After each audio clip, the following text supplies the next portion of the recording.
তীব্র গরমে একটি অভিনব উদ্যোগ জলছত্র।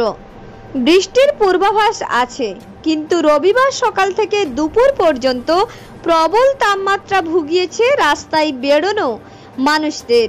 এবার তাদের জন্য প্রতিবারের মতো এবছরও কল্পতরু হাওড়া সিটি পুলিশের ট্রাফিক পুলিশ বিভাগের কোনা ট্রাফিক গার্ড। রবিবার তাদের নিবেদন জলছত্র। তাদের উদ্যোগে কোনা এক্সপ্রেসওয়েতে পথ চলতি মানুষদের পাশে এসে দাঁড়িয়ে তাদের দেওয়া হলো গ্লুকোজের জল।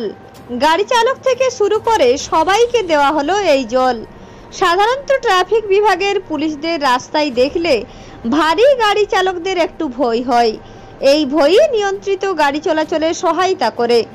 তার পাশাপাশি রবিবার পুলিশের এই ভূমিকায় খুব খুশি সকলে।